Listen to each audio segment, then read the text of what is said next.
সাতক্ষীরার তালায় শিক্ষার গুণগত মান উন্নয়ন শীর্ষক মতবিনিময় পাটকেলঘাটা কুমিরা মহিলা ডিগ্রি কলেজের হলরুমে উপজেলা কলেজ সমিতির আয়োজনে এই মতবিনিময় সভা অনুষ্ঠিত হয়।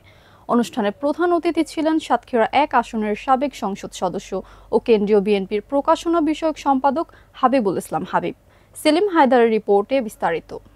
সাতক্ষীরার তালায় শিক্ষার গুণগত মান উন্নয়ন শীর্ষক মতবিনিময় সভা অনুষ্ঠিত হয়েছে। শনিবার ১৩ সেপ্টেম্বর সকালে পাটকেলঘাটা কুমিরা মহিলা ডিগ্রি কলেজের হল রুমে উপজেলা কলেজ সমিতির আয়োজনে এই মতবিনিময় সভা অনুষ্ঠিত হয়। অনুষ্ঠানে প্রধান অতিথি ছিলেন সাতক্ষীরা ১ আসনের সাবেক সংসদ সদস্য ও কেন্দ্রীয় বিএনপির প্রকাশনা বিষয়ক সম্পাদক হাবিবুল ইসলাম হাবিব। অনুষ্ঠানে সভাপতিত্ব করেন কুমিরা মহিলা ডিগ্রি কলেজের অধ্যক্ষ মিসেস লুৎফুনারা জামান। স্বাগত বক্তব্য রাখেন তালা মহিলা কলেজের অধ্যক্ষ শফিকুল ইসলাম। অনুষ্ঠান পরিচালনা করেন অধ্যাপক মোশাররফ হোসেন ও মোস্তাফিজুর রহমান। সবাই বিশেষ অতিথি হিসেবে বক্তব্য রাখেন সাবেক অধ্যক্ষ সরদার ওজিয়ার রহমান, অধ্যক্ষ কামরুল ইসলাম, অধ্যক্ষ আব্দুল মালেক, আব্দুর রহমান, অধ্যক্ষ রইস উদ্দিন, সাতক্ষীরা জেলা কলেজ শিক্ষক সমিতির সভাপতি অধ্যক্ষ মোহাম্মদ এনামুল ইসলাম, বিশিষ্ট শিক্ষানুরাগী রেহেনা খানম, বিশিষ্ট শিক্ষানুরাগী মৃণাল কান্তি রায়, সাবেক কুমিরা ইউনিয়ন পরিষদের চেয়ারম্যান শেখ গোলাম মোস্তফা প্রমুখ।